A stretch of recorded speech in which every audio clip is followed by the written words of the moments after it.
Salut vous! Donc aujourd'hui je reviens pour une nouvelle vidéo et j'avais envie de vous parler de bullet journal. Alors pourquoi bullet journal et pourquoi après le fait que plein de gens en parlent déjà? Parce que je n'ai jamais été une grande adepte du bullet journal et c'est quelque chose dont j'ai beaucoup entendu parler, j'ai suivi beaucoup de chaînes YouTube qui en parlaient. J'ai essayé à de nombreuses reprises de faire un bullet journal et c'était assez compliqué de pouvoir en fait maintenir le rythme. À chaque fois j'abandonnais. Déjà parce qu'en fait il faut chaque mois le compléter, du moins créer les grilles, créer tout ce qui est dessin, etc. J'aime faire du graphisme, etc. J'aime tout ça, mais je préfère faire ça par exemple dans mes projets professionnels que de le faire dans mon bullet journal. Pourquoi? Parce que pour moi c'est une perte de temps. J'ai déjà énormément de projets, j'ai besoin de temps en fait dans ma vie, je n'ai pas assez de temps et ça allait me prendre encore plus de temps que je n'en voulais.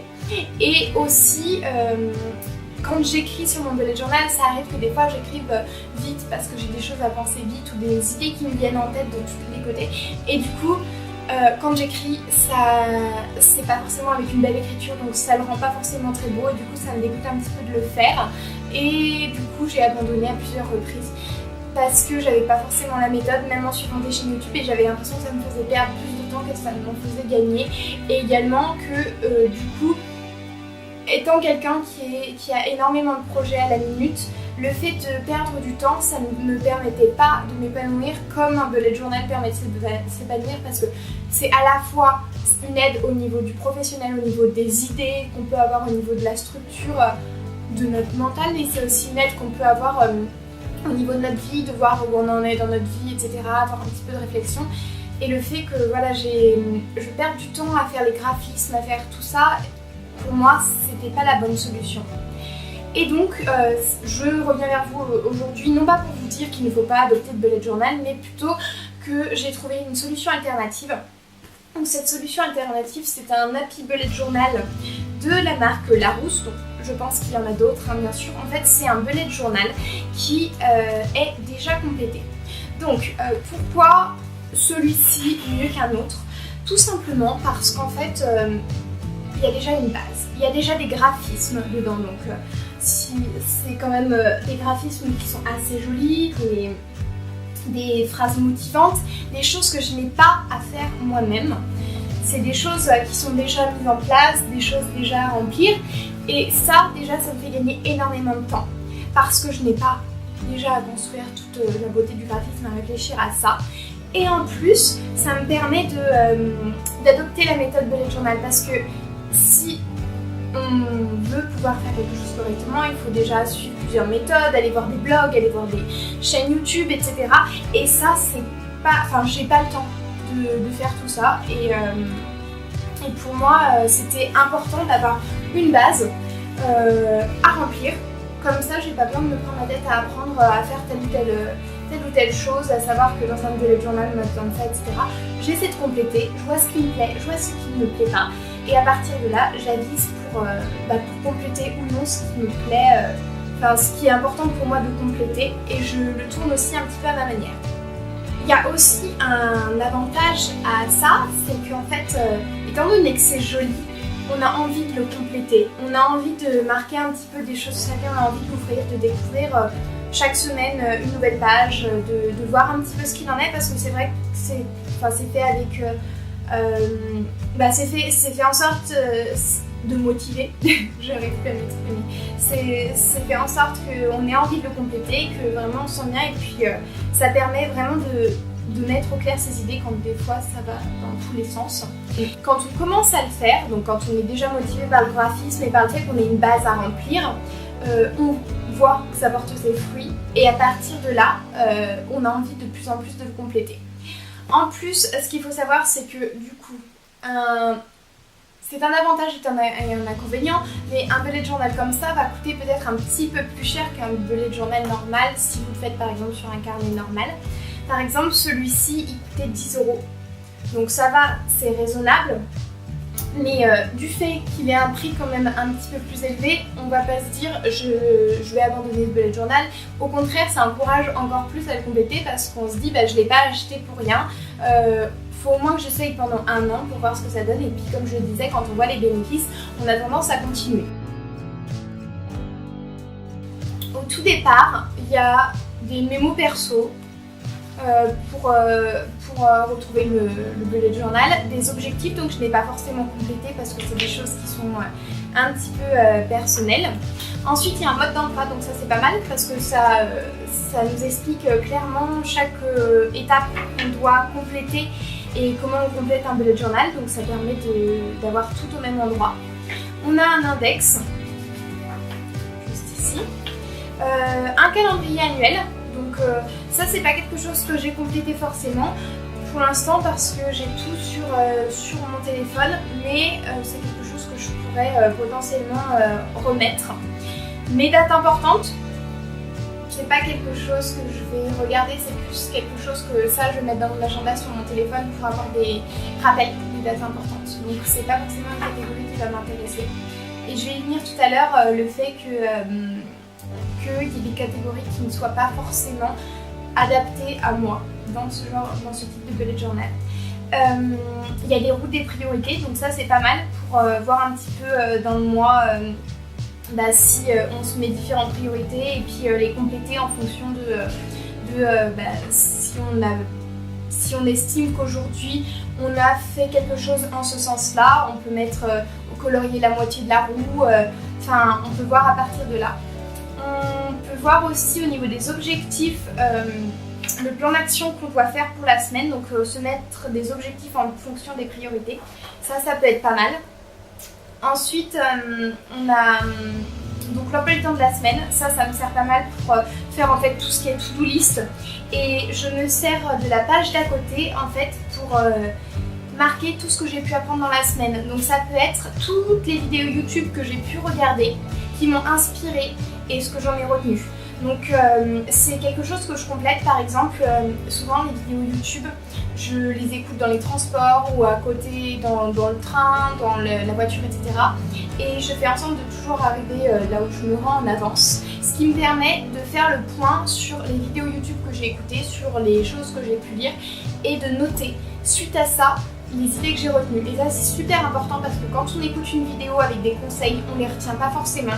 Et si ensuite on peut les noter dans son bullet journal, c'est pas mal parce qu'on va pouvoir revenir dessus. Puis c'est un bullet journal, le but c'est aussi de pouvoir revenir dessus une fois qu'on l'a complété, parce qu'on est fiers en fait des mois qui sont passés, et donc on retourne forcément sur les choses qu'on a apprises et ça nous permet de les relire. Ça prend moins de temps par exemple que de regarder une vidéo YouTube. Je mets aussi des citations qui m'ont paru importantes pour moi. Ça m'arrive aussi de mettre par exemple des petites routines que je veux mettre en place pour la semaine, se dire que je dois me lever à cette heure-ci, je fais ci, de cette heure-là à cette heure-là je fais ça, etc. Ça me permet en fait de mettre un maximum de choses qui me plaisent sur ces pages d'à côté, autres que des to-do list. Et je marque aussi donc, sur les dernières pages du mois toutes les idées de vidéos que j'ai pu avoir durant le mois en général, et en fait je mets un gros carré que je grisouille en fonction de l'avancée par rapport à la vidéo, donc ça c'est pas mal. Je marque aussi les moments mémorables de mon mois pour m'en souvenir, parce que je pense que c'est aussi important de se souvenir de ça, ça permet de rester positive. Et aussi, chaque mois, je marque toutes les idées business, toutes les idées d'entreprise, toutes les idées de communication que je peux mettre en place. En général en fait, mais ça peut être autre chose pour vous, sur le mois, tout ce que j'ai pu avoir. Voilà. Et ensuite ça continue de mois en mois. Je mets par exemple des flyers que j'ai trouvés qui m'ont semblé intéressants, où par exemple j'ai envie d'aller, des choses comme ça, dans mon bullet journal, parce que je sais que ça me permettra d'y voir. Donc là pour l'instant j'en ai pas mis beaucoup, mais je pense que si j'en mets trop ça va être compliqué. Et à la fin, il y a différentes choses qui sont intéressantes, comme les expos et festivals à venir, les films vus. Donc moi ça je vais plus le retranscrire en les films qui m'ont marqué surtout. Tout ce qui est par exemple l'idée de cadeaux, wishlist, etc. Quand est-ce que je le complète? Alors il faut savoir que j'aime le compléter le soir, juste avant de me coucher. Je prends 5 minutes pour me dire ok, donc aujourd'hui tu as pu faire cette tâche, cette tâche, cette tâche, mince tu n'as pas pu faire la dernière tâche que tu avais prévue, bon bah tu la reportes au lendemain.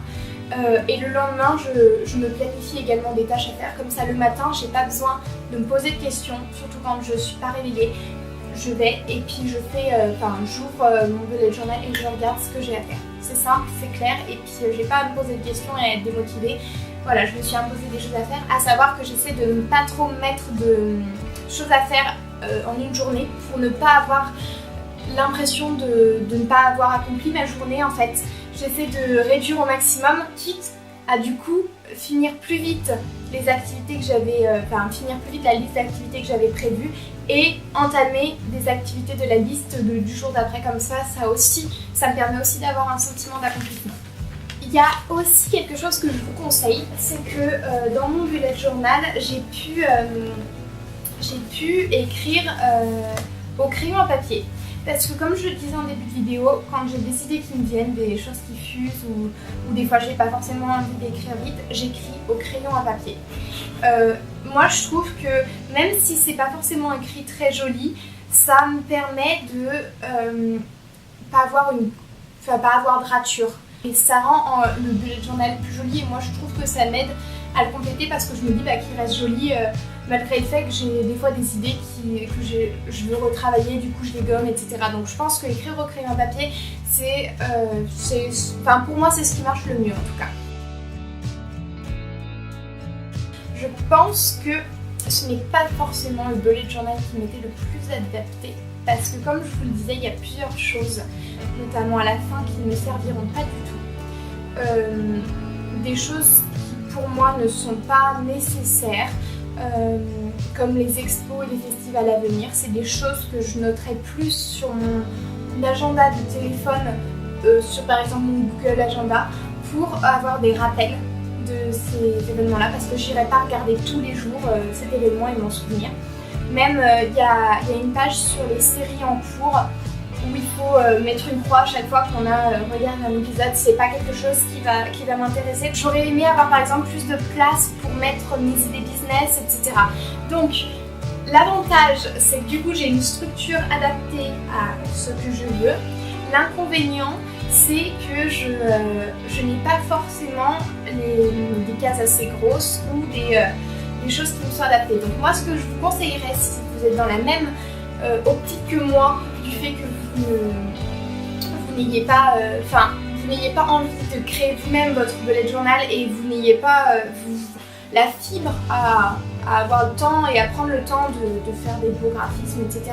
C'est d'aller consulter dans un maximum de magasins, même sur internet, un maximum de bullet journal et de voir un petit peu ce qu'ils proposent, les différentes pages qu'ils proposent, voir le nombre de pages qu'il y a et voir ce qui vous conviendrait le mieux. Alors après, si vous n'avez jamais fait de bullet journal, vous ne pouvez pas vous en rendre compte. La preuve en est que moi je m'en suis rendu compte une fois que j'ai commencé à compléter celui-ci. Ce que je vous conseille de faire, c'est de lister, de prendre un carnet qui n'est pas forcément beau ou quoi que ce soit, et là vous notez chaque jour ce que vous aimeriez noter. Par exemple, moi je sais que mes idées de vidéo et mes idées business, c'est des choses auxquelles j'aurais pensé avant même d'avoir le business journal, le bullet journal, pardon. Il ne faut pas vous précipiter, il faut prendre le temps de voir celui qui est le plus adapté à vous. Mais comme tout, ça a des inconvénients, le fait que y a des parties qui ne nous correspondent pas parce que c'est assez généraliste, et dans ce cas-là, je vous dirais de faire le vôtre. Mais si vous êtes comme moi et que vous n'avez pas le temps et que vous n'avez pas l'envie de créer le vôtre, dans ce cas-là, il faut s'y faire en fait.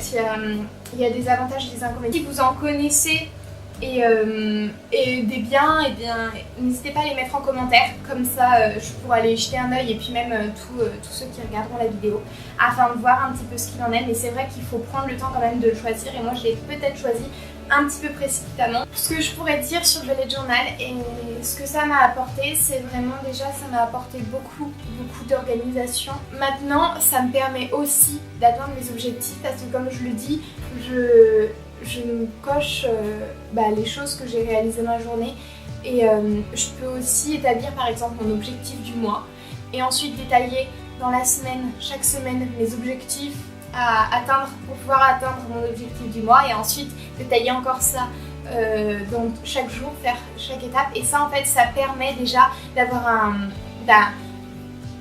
être conscient qu'on accomplit des choses chaque jour et ensuite avoir des vrais résultats sur le mois parce que c'est vrai que quand on commence un projet on a tendance à vouloir tout faire tout de suite et à être vite découragé parce que ça semble une montagne mais en faisant chaque chose petit à petit on va beaucoup plus loin en fait et on se démotive beaucoup moins facilement parce que on accomplit des petites choses chaque jour et on se rend compte que c'est pas si compliqué que ça et qu'on atteint au final et ça j'y arrive notamment grâce au bullet journal. Mais voilà, ce que je vous conseille avant tout, c'est de trouver le vôtre et celui qui vous correspond le mieux, donc de prendre le temps d'en feuilleter un maximum. Voilà, donc j'espère que cette vidéo vous a plu, n'hésitez pas à vous abonner ou à lâcher un petit commentaire pour me dire, comme je vous le disais, si vous avez un autre bullet journal qui est pas mal pour vous et qui vous aide beaucoup et en quoi. N'hésitez pas non plus à mettre un petit j'aime histoire de me soutenir et de me faire plaisir. Je vous retrouve la prochaine fois pour une nouvelle vidéo. Je vous fais de gros bisous. À bientôt.